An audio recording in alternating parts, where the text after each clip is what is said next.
Hello everyone, আসসালামু আলাইকুম। আশা করছি দেশ এবং দেশের বাইরে থেকে যারা আজকের এই ভিডিওটি দেখছেন সবাই খুব ভালো আছেন। আলহামদুলিল্লাহ আমরাও খুব ভালো আছি। আমাদের এখানে বেশ ঠান্ডা পড়ে গিয়েছে ইদানিং। তো ভাবলাম অনেক দিন চালতার আচার খাওয়া হয় না, তাই আজকে নিয়ে এসেছি সবার প্রিয় খুবই মজাদার চালতার আচারের একটা ছোট্ট রেসিপি।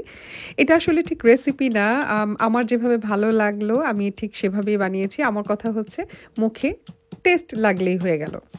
এই তো দেখতেই পাচ্ছেন বেসিক্যালি আমি হচ্ছে ফ্রোজেন চালতা নিয়ে এসেছিলাম। আমাদের এখানে ফ্রোজেন চালতা পাওয়া যায়, মাঝে মাঝে আসে।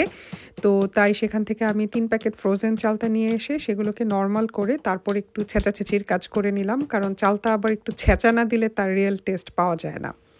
আমার কাছে অবশ্য এমনি আস্ত কাঁচা একটা ছোট্ট চালতাও ছিল। তো ভাবলাম দুটোকে একসাথে মাখামাখি করে আমার মতো করে আমি আচারের রেসিপি করে নেই। যেহেতু অনেক দিন থেকেই খুব খেতে ইচ্ছে করতেছিল, আর শীতের মধ্যে চালতার আচার, টক ঝাল চালতার আচার খেতে আমার মতো যারা ক্রেজি লাভার আছেন তাদের কাছে নিশ্চয়ই খুব ভালো লাগবে। আর এই হচ্ছে সেই প্যাকেট যেটার মধ্যে আসলে চালতা ছিল। তো এই যে দেখেন, আমি প্রথমেই কিন্তু দেখিয়েছিলাম যে আসলে আমি চালতাগুলোকে নরমাল করে নিয়েছি পানির মধ্যে ভিজিয়ে রেখে। তারপর হচ্ছে আমি ছেঁচাছেঁচির কাজটা করে নিলাম। আর এই চালতাগুলো আমার কাছে মনে হয়েছে অল্প করে সিদ্ধ করাই ছিল। তো তাই এগুলোকে আমি আর সিদ্ধ করার ঝুঁকি নিলাম না। কারণ অতিরিক্ত সিদ্ধ করতে গেলে এটার মধ্যে হালকা, হালকা যে টকটা ছিল সেই টকটা হয়তো পানির সাথে চলে যেত। তাই আর আমি করি নাই। আর আজকে চালতার আচারটা বানাবো এই সুন্দর কিউট, কিউট দুধটা দিয়ে। দেখতেই পাচ্ছেন তার কি সেই গোল্ডেন কালার, দেখতেই ভালো লাগছে। আর এই হচ্ছে মহারানী রাজারা ছোট, ছোট ঝালের তেজি ঝাল মরিচ, ছোট মরিচ। তো এগুলো দিয়ে কিন্তু অনেক ঝাল হয়। অল্প দিলেই হয়ে যায়। এই দেখেন আমি আসলে একটু চেষ্টা করছিলাম কিভাবে এটাকে কাটা যায়, প্রসেসিং করার চেষ্টা করছিলাম। তো দেখতে, দেখতে মনে হলো যে এটাকে রেখে আসলে এভাবেই নাইফ দিয়ে অল্প, অল্প করে কেটে নিতে হবে। আদারওয়াইজ এটাকে হচ্ছে কাটা খুব টাফ হয়ে যাবে আরকি। তো এই যে দেখতে পাচ্ছেন আমি নাইফ দিয়ে একটু, একটু করে কেটে নিচ্ছি। কারণ আমি প্রথমে ভেবেছিলাম যে স্লাইসার আছে সেটা দিয়ে কাটবো। স্লাইসার না, পিলার দিয়ে। কিন্তু ওটা দিয়ে হবে না। তাই হচ্ছে আমি নাইফ দিয়েই কেটে নিচ্ছি অল্প অল্প করে। এই যে দেখতে পাচ্ছেন স্লোলি স্লোলি আমি কেটে নিব। এটা হচ্ছে বেসিকলি আখের গুড়। যে কোনো আচারের মধ্যে যদি আখের গুড় ইউজ করা হয়, আখের গুড় দিলে কিন্তু আচারের টেস্ট অনেক অনেক অনেক বেড়ে যায়। আর আচারটা কিন্তু একটু মাখা মাখা টাইপের হয়। তো আজকের আমার এই আচারটা কিন্তু টক ঝাল মিষ্টি দুটোই হবে। আর যেহেতু আমার চালতাগুলো খুব বেশি একটা টক ছিল না, তো আমাকে এটার সাথে হচ্ছে তেঁতুল ইউজ করতে হয়েছিল। তো এই যে দেখতে পাচ্ছেন আমি মরিচগুলো কিন্তু গুঁড়ো করে নিয়েছি।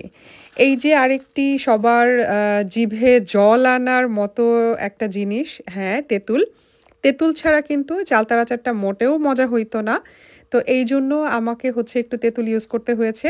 এই তেঁতুলটা কিন্তু অনেক মজা। আমি আসলে ভয়েস দিচ্ছিলাম, আমার মুখে পানি চলে আসতেছিল দেখেই।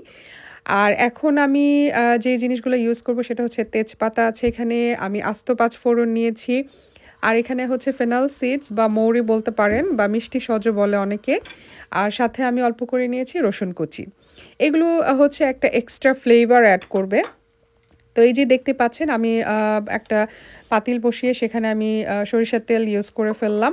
অল্প একটু সরিষার তেল দিলাম। তারপর হচ্ছে আস্ত ৫ ফোড়ন এবং হচ্ছে মৌরি দিয়ে দিলাম। এই দুটো একটু ভাজা ভাজা হয়ে গেলে তারপর হচ্ছে আমি এখানে অ্যাড করে নিব, একটু নাড়াচাড়া দিয়ে দিলাম। আর সাথে দিয়ে দিলাম এখন হচ্ছে তেজপাতা। তেজপাতাগুলো সাথে একটু ভাজা হয়ে গেলে এখন আমি দিয়ে দিলাম রসুন কুচি। রসুন কুচিটা দিলে আচারের মধ্যে একটা এক্সট্রা অ্যারোমা অ্যাড হয়, যেটা খেতে খুবই ভালো লাগে। আমি ম্যাক্সিমাম আচারেই হচ্ছে একটু রসুন দেই আর কি। অনেকে হচ্ছে কুচিটা নাও দিতে পারেন। আর এই যে দেখছেন আমি হচ্ছে আমার সেই চালতাগুলোকে দিয়ে দিলাম। আমি হচ্ছে চালতা কিন্তু খুব বেশি ছেঁচাছেঁচি করি নাই।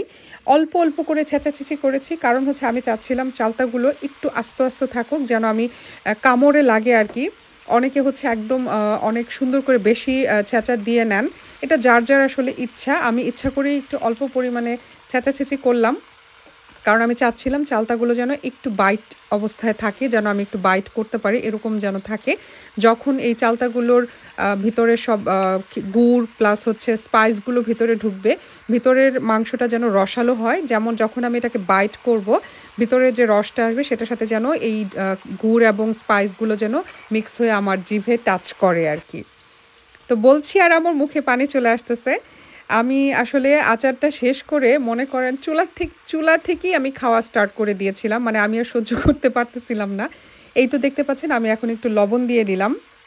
লবণটা হচ্ছে শুরুতেই দিলে যেটা হয় যে কাঁচা মানে এখন হচ্ছে আমি আমার সেই কুচি কুচি করে রাখা গুড়গুলোকে চালতার মধ্যে দিয়ে দিলাম এবং খুব সুন্দরভাবে আমি চালতার সাথে এই গুড়গুলোকে মিক্স করে নিব এবং আস্তে আস্তে এই গুড়গুলো যখন গলে যাবে সো চালতার সাথে মিশে গিয়ে চালতা এবং গুড়ের খুব সুন্দর একটা কম্বিনেশন তৈরি হবে এবং এই জিনিসটা একটু মাখো মাখো হয়ে যাবে, দেখতেও খুব সুন্দর লাগবে এবং খেতে তো আসলে অসাধারণ। মানে কি বলবো, এই যে দেখতে পাচ্ছেন আমি আস্তে আস্তে একটু একটু করে মিক্স করে নিলাম। আর এটা হচ্ছে সিরকা, যে সিরকা ছাড়া আচার কিন্তু বেশি দিন মোটেও ভালো রাখা যাবে না।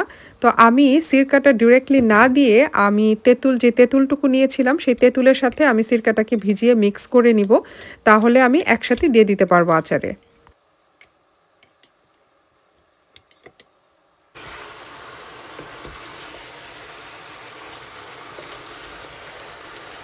এই পর্যায়ে আমি অল্প একটু করে হলুদের গুঁড়ো দিয়ে নিলাম। এটা আসলে অপশনাল, আমার ভালো লাগে তাই আমি একটু করে হলুদের গুঁড়ো দিয়ে মিক্স করে নিচ্ছি। অনেকে দিতেও পারেন আবার নাও দিতে পারেন, এটা যার যার ইচ্ছা। তো হলুদের কালারটা দিলে যেটা হয় যে মানে আচারটা দেখতে খুব সুন্দর লাগে, যেহেতু গুঁড়ো আছে, সো গুড় আর হলুদের কালারটা মিলে একটু ডিপ একটা ব্রাউন কালার তৈরি হবে। এই পর্যায়ে এসে আমি সেই ভিনেগার আর তেঁতুলের যে মিক্সচারটা ছিল সেটা আমি আচারের মধ্যে দিয়ে দিলাম, দিয়ে আমি চালতার সাথে খুব ভালোভাবে মিক্স করে নিচ্ছি যেন এই যে জিনিসটা খুব ভালোভাবে মিশে যায়। আস্তে আস্তে করে আমি মিশিয়ে নিচ্ছি, দেখতেই পাচ্ছেন মানে আচারের কালারটা আস্তে আস্তে করে একটু একটু করে চেঞ্জ হচ্ছে, যেহেতু গুড়টা গলে গিয়েছে এবং হলুদও মিশে গিয়েছে, তো এই জন্য কালারটা আরও চেঞ্জ হয়ে যাবে আস্তে আস্তে। আর এখানে হচ্ছে বড় যেই এটাতে দেখতে পাচ্ছেন ছোটোটাতে মরিচের গুঁড়ো, আর হচ্ছে বড় যে বয়মটা আছে সেখানে হচ্ছে আমি পাঁচফোড়নের গুঁড়ো রেখেছি, যেটা একটু আগে আমি মরিচগুলোকে ক্রাশ করে গুঁড়ো করে নিয়েছিলাম। আমি এখন এই বয়ম দুটো থেকে মরিচের গুঁড়ো এবং হচ্ছে পাঁচফোড়নের গুঁড়ো দিয়ে নিলাম, দিয়ে খুব ভালোভাবে মিক্স করে নিচ্ছি, কারণ এগুলো মশলাগুলোকে খুব ভালোভাবে মিক্স করে না নিলে আচারটা আসলে মজা হবে না আর ফ্লেভারফুল হবে না। আর আচারটা যে কোনো আচার বানানোর ক্ষেত্রে আসলে সারাক্ষণ মানে অন দ্য স্পটে দাঁড়িয়ে থেকে আচারগুলোকে খুব সুন্দর করে মেক করতে হয়, কারণ হচ্ছে একটু অসাবধানতার কারণেই কিন্তু আচার নিচ থেকে লেগে যেতে পারে এবং হচ্ছে তখন এটার যে একটা বার্নিং স্মেল আচারের পুরো ফ্লেভারটাকে নষ্ট করে ফেলবে। এই ছোট্ট রেসিপিটি কমপ্লিট হয়ে গেল, আমার আচার তৈরি হয়ে গেল। নর্মালি আমি যেভাবে চালতার আচার বানাই আমি সেভাবেই আপনাদের সবার সাথে শেয়ার করলাম, জানি না আপনাদের কাছে ভালো লাগবে কিনা। আর যারা যারা আচার পাগল আছেন আমার মতো তারা অবশ্যই আমাকে কমেন্টে বলে যাবেন। আর এই হচ্ছে দেখেন আচার কিন্তু এখনো প্রচন্ড গরম, তারপরও আমি এতটাই আচার পাগল যে চুলা থেকেই আচার খাওয়া শুরু করে দিয়েছিলাম। তো যাই হোক, সবাই ভালো থাকবেন।